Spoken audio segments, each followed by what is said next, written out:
Hey everyone, it's Newt Warren, the Viking Union Gallery Director with AS Productions. Oh, Raven's here. Letting Raven in. And I'm here with Kevin and Myra and Raven. And this event is a part of Stroke by Stroke, a creative project showcasing artwork by incarcerated individuals with the purpose of giving their work a platform and giving them a voice outside of the walls. So in tonight's event, we're going to be reviewing some information provided by the AS Office of Civic Engagement, including some topics about restorative justice, and we'll be writing letters to prison pen pals. So let's see, who wants to go next? Myra, do you want to go next? Yes, hi everyone. Thank you for being here. My name is Myra. I'm a student at Western Washington University. And with the help of everyone here, I've been able to kind of give these artists a platform. So thank you very much for joining us. Awesome. Kevin, you're next. Okay. Yeah, I'm Kevin. I am going to lead us in some letter writing, but I think we're going to start off with a little video from the OCE, that's the Office of Civic Engagement, who do all sorts of great things on campus here with student advocacy and lobbying and just helping people get registered to vote and all of those good things. So I am just monologuing a little bit so I can find that video. Which I cannot find. Which has maybe not been sent to me. Oh, no, there it is. Okay, 6:55, great. Yeah, I'll go ahead and share my screen so we can get onto that. Oh, okay, that was concerning. The sound came out, but not from where I expected it to come from. Okay. Optimize for video, yes, please. Okay, here we go. My name is Anna Corinne Huffman. I use she, her pronouns, and I work within the Office of Civic Engagement. This is a brief overview of restorative justice and what that is. This presentation was inspired by AS Productions' efforts that started much earlier than this, but an event that they are hosting that started yesterday and kind of will carry out throughout the coming weeks that focuses on art that is created by incarcerated individuals. And you can check out this art at the virtual view gallery, which is online. And by looking more into AS Productions events related to this, there will be a letter writing session to incarcerated individuals and a film screening as well. And so we really thank AS Productions for shedding light on this important discussion. So without further ado, what is restorative justice? And I'll give you a brief overview in terms of statistics that I find important when thinking about restorative justice. At least 95% of all state incarcerated individuals are released from prison at some point. And over 10,000 incarcerated individuals are released from America's state and federal prisons every week. Over 65,000 individuals are released from prison every year. And then also approximately 2/3 will likely be rearrested within 3 years of release. And I think this statistic is really important. And it really makes us wonder, or it makes me wonder at least, why is there such a high level of rearrest? And we can kind of turn to restorative justice as a way to diminish that number and make people and diminish the chances of being rearrested after release from prison.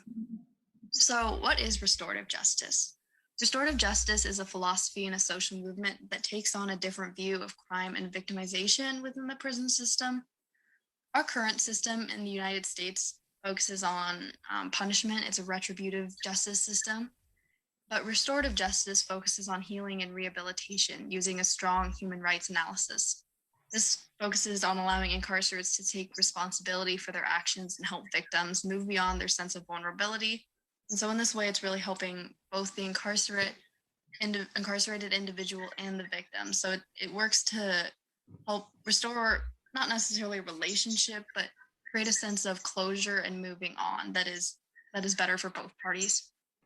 And so restorative justice also sees crime as a failure of society, culture, systems, and human relationships. And it really prioritizes mending relationships through open dialogue, community support, involvement, and inclusion. So what are the benefits of restorative justice? Restorative justice aims to remove the stigma of incarceration to help reintegrate individuals once they leave prison. And so this is kind of the key benefit, is to help people succeed once they are released from prison.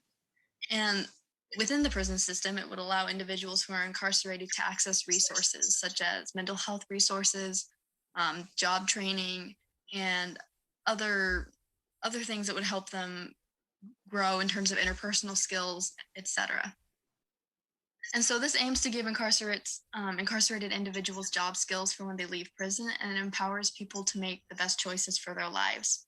And in this way, it would reduce that, as I mentioned, that statistic earlier, it would reduce rates of reincarceration and allow people to be more successful once they are released from prison. And so restorative justice in practice, in some African countries, they acknowledge the role of colonialism in influencing crime, and they operate from a restorative lens. In Rwanda, Kenya, Uganda, and a few other countries, they work to promote healing, and they aim to restore relationships between offenders, victims, and their communities. In Sweden, incarcerated individuals and victims can also meet through a mediation process, and this can allow both parties to move on and come to terms with past mistakes and events. And then one example in the United States, Vermont has a few justice centers that allow ex-incarcerated individuals. It provides a group of support for once they leave prison. And, these, one, kind of rebuttal against this program is that they can be costly. They can cost about $10,000 a year, but the price of supporting these individuals is actually much cheaper than paying prisons. So this is something important to note when considering the benefits of restorative justice. And so then relating this back to AS Productions' series of events that they're hosting, we can turn to the value of art. The United States prison system does not operate with a restorative justice lens in mind, by and large, but the use of art in prisons can have many benefits and can be restorative in nature. So it's really incredible that AS Productions is putting on this event, really highlighting one restorative feature that can exist in prisons and, the benefits they provide. It allows folks who are incarcerated to interact creatively with the medium and with others. And it can include creative writing, poetry, visual art, dance, drama, and music. And this allows individuals to experience, beauty and aesthetic engagement and creativity, which is something beyond the state's management and the experience of being in prison. And so it can be very therapeutic and restorative in nature. And so there are the sources I used for this presentation. And if you're interested in learning more about restorative justice, I definitely encourage you all to do so. Once again, I want to thank AS Productions for kind of spotlighting this important conversation, and I encourage you to take a look at their events and at the art that is displayed in the VU virtual gallery online. All right, thank you very much. And then we have a nice podcast. Don't look at my recommended videos. Who knows what they're going to be. Great. Well, we have that. I didn't expect there to be quite so much applause for ASP, but I guess that's good. I don't know if we wanted to show any of Stroke by Stroke or if we just want to hop into how-to letter writing. It doesn't look like we have anyone here but Kaylin, so thanks for being here, Kaylin. But that does mean we're mostly staff here. So. I don't know where Myra went. We can definitely show some of the artwork before we get into it. I'm nervous because I don't know where Myra went, but I think maybe she's just having some internet issues. Yeah. Hopefully. We can let her back in. But let's see, I have issues with screen sharing. So Kevin, could you screen share for us? Yeah.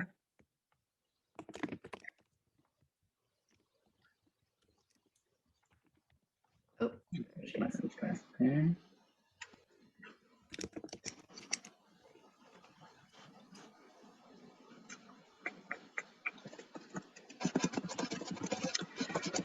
Let me just find the thing.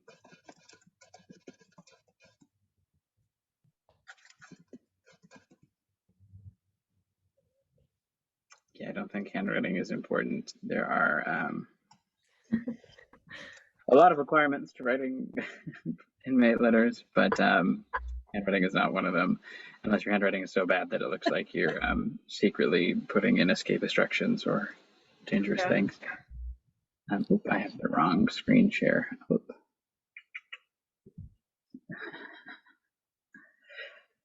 Okay. And here we go. Which one do I click on? I feel like it's supposed to just go, isn't it? There it is. Okay. Yeah, there you go.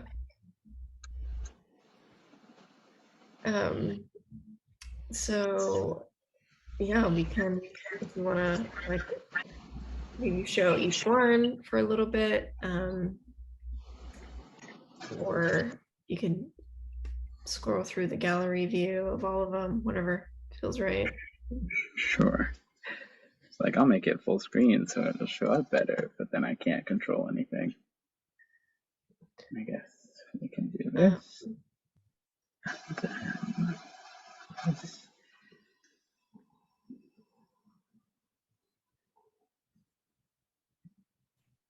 Yeah. I like that in some of these, there's really beautiful script. I feel like some of them are like very, I don't know how to describe it, but the composition of the image is more suitable to like a graphic than it is like, say, like a landscape or a portrait, like full image, like something that takes up the whole picture plane. I think that's very cool. I liked seeing that. One of the things that I really enjoy is the progress in the artist. There is one image, and I think he draws the same girl a couple of times.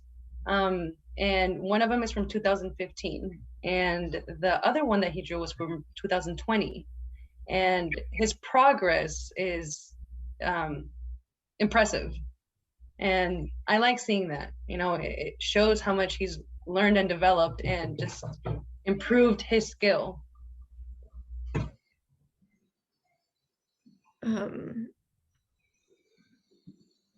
Yeah, there's a Mario. Also, I have someone here who, if it's okay with you, he would like to say hi and thank you for also providing this platform for him. He's Nook. He's the artist, Untitled K-12. If that is okay with you. Yeah, sure thing. Absolutely. Oh. Hello. Hi there. Hey. Hi. How y'all doing today? Good. How are you? Good. I'm doing amazing. Thank you. Thank you for sharing your work with us. It's been really awesome to. It's my pleasure. Yes, thank you. A few of them is my a dear friend of mine that's still back there too, and he had plenty more. I mean, he sent pictures, but not the original copies, you know.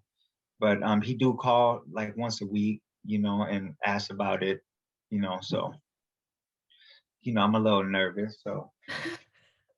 Yeah, don't be nervous. It's super informal. You know, we're all friends here. Yeah, I think that it's been, I don't know, I think I didn't know what to expect from the artwork, but I've really loved seeing everything that's come through. And there's, let's see, I'll have to find which one, but I think it's a self-portrait that you did that is probably my favorite. Which one? Let me see if I can find the right number. Or Kevin, are you able to pull it back up so we can look at it? It's, I think, the second to last or almost the last one in the online show. Did you show me the unfinished one? No, Oh, okay. Yeah. we were actually just viewing your art for all of it. Oh, okay. Yeah, it's that portrait with the kids. Oh yeah, that one. Yeah, that's colored pencil. Yeah, I just love it. I just love that one. Is it on, what color paper is it on? It's like see these paper, they're like warm paper. They're like oh my God. They're like cardboard papers. They're like for pastels. They're actually for like pastels. They're like, I don't know, there's 100 pounds. There's so many different types of paper. And we was able to get it donated to us. So I don't really know what kind of paper. Most of our paper is like 100 pounds. You know, we order from Blick. Mhm. Yeah, catalog. So this one was done like probably about 15 years ago. Wow. Yeah, 15 years ago. And there's another one with the dog. That's actually him right there, my son.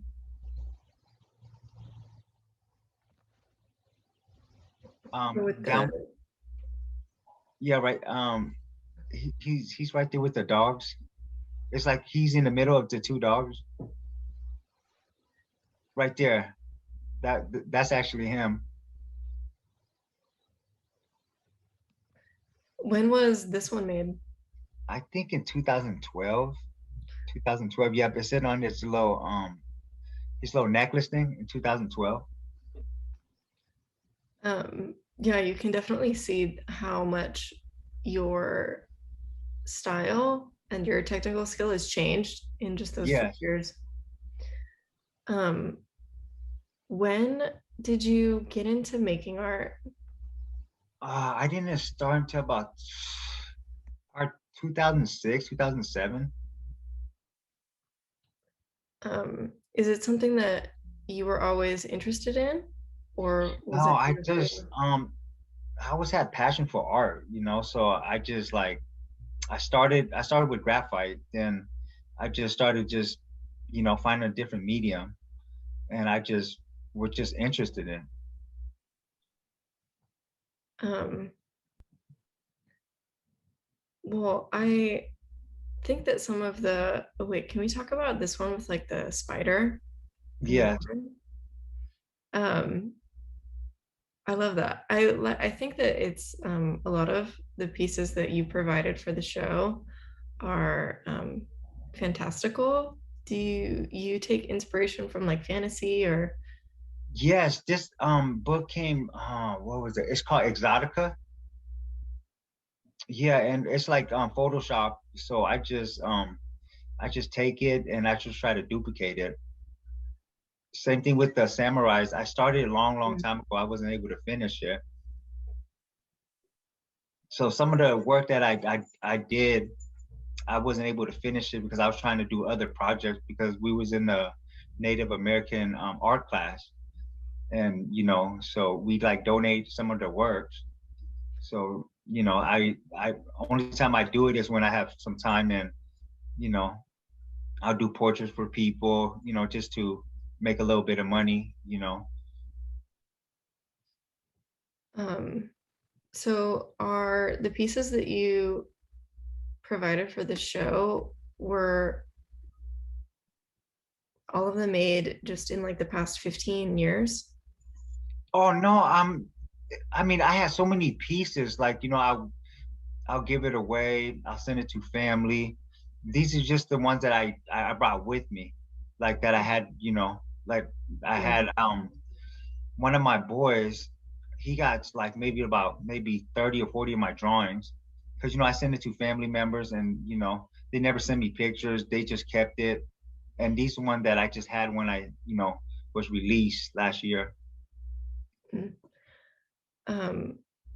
Was it difficult for you to get materials to Um, draw? no, because we was in an art class, and they had like hobby shops where you can order off Blix and stuff. So we was actually fortunate to get like, papers and, colored pencils, and they make a lot of stuff back there in the hobby shop. They make like intarsia pieces, they make frames, they make jewelry box. So they have airbrush too. They have Oh, airbrush. So they have a lot of stuff, and there's so many creative people up in there that just like, they have leather shops too. So yeah, they have a lot of things going. I mean, the program up there was actually like one of the best programs up there. wow. Um, wow, yeah, that's awesome that you had that available to you. Yeah. Um, so Like I said, I started in 2006, and I was just really passionate about it. And I mean, like I said, I progressed throughout the years, and I learned how to tattoo up in there too. So it was just like, so I just slowly learned it, and literally got lucky. And I literally got lucky, honestly, because I never drew a day in my life, and you know, so I gotta say I got lucky. yeah, that raw natural talent. Um, Yeah, so but I haven't been drawing lately though. mm, Yeah, I haven't been really drawing lately, but I do really I got like all my supplies and everything too, because I want to start doing tattoos. Because the money out here is, is like, because I barber right now, and it's decent money, but I think tattooing is like so much better. yeah, if you can, my partner is a tattooer, and Yeah, um, he only started like 3 years ago, yeah. so he still owes some time to the shop that he's at. But um, yeah, if you're dedicated to putting the work in, I can it's almost, definitely worth it. I can almost like just say, not, I mean, like this, I can almost duplicate it on skin, you Whoa. know. So it's Mhm. just like I haven't really found the time to just get my equipment because it's about $2,000. Yeah. Yeah, so it's just like whatever I can usually see, I can almost duplicate. Not everything, but majority of the stuff. So if you were to do tattoos, do you think that you would do them like hyper realistic, or do you think that you would Yeah, I like to do prefer? realistic. I like to Yeah. do realistic. Yeah.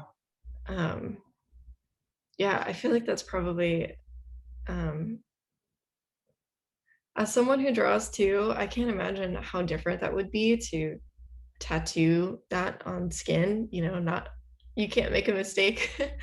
I mean, um, you'd be surprised how many mistakes that people actually makes when they're drawing or tattooing. yeah, You just don't see the flaws of it. You know what I mean? Because the eyes, only or I mean, it's kind of hard to pick and choose because sometimes you do, you know what I mean? Like when you shade, you just shade. Sometimes it's just, because I made so many mistakes in this, and you probably wouldn't even think I did. yeah, no, that's a good point. Yeah, Yeah, and if your tattoo artist is really good at what they do, they'll fix the mistake before you exactly. do it. So they can cover up with little things, and you probably won't even notice it, or make it look better than the regular drawing. Yeah. Um, so you said you learned to tattoo while you were Yes, I did, and it was single needle. It was just a CD player motor, and some of the stuff came out amazing too. You wow. know, Did you get any tattoos while you were I in there? did, I did. A dear friend did some of my stuff, and he was just starting, so I just let him just. But he was actually a good artist too, so that's why I just let him practice, and he did well. But that was in back in 2007, but I never got any more after that. Hmm. Um, are you interested in getting tattoos?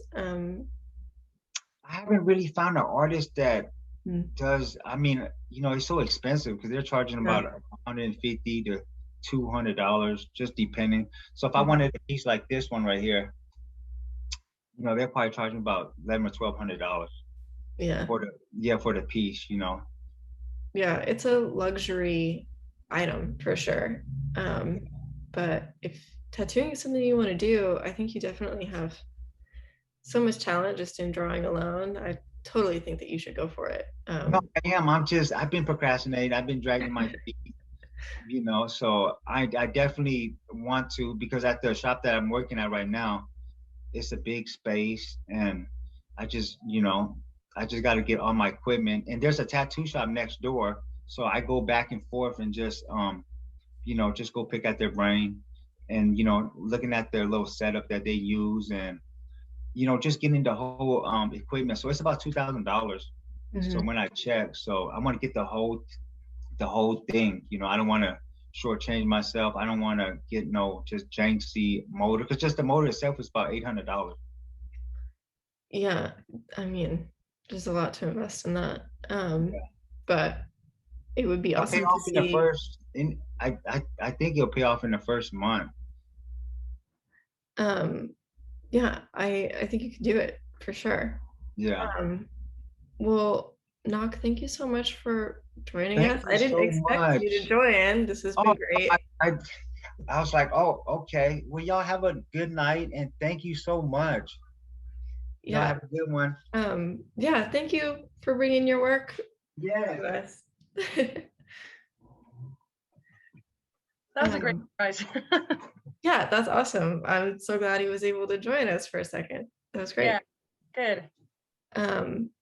Yeah, I almost totally forgot that we were doing letter writing. So yeah, now would be a good time to get into that.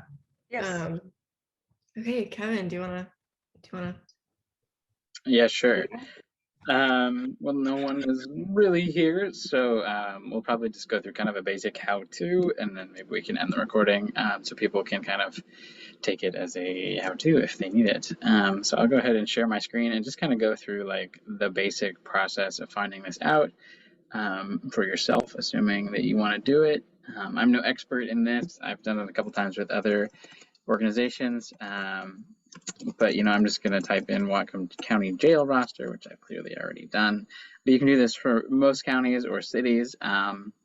You know, Bellingham's main jail downtown is the Whatcom County main jail. But if you live somewhere else, a different county, different state, you should be able to find something similar. You know, it's pretty easy to just Google your county or state and then, you know, inmate roster or something like that.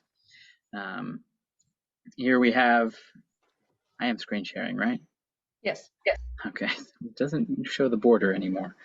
So here we have basically a roster of all the inmates that are in the Whatcom jail, which is, you know, quite a lot. It's definitely been more in the past, but it's still very many people.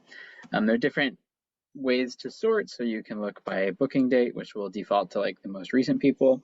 So you can see that some folks come in and then pretty much get out pretty quickly.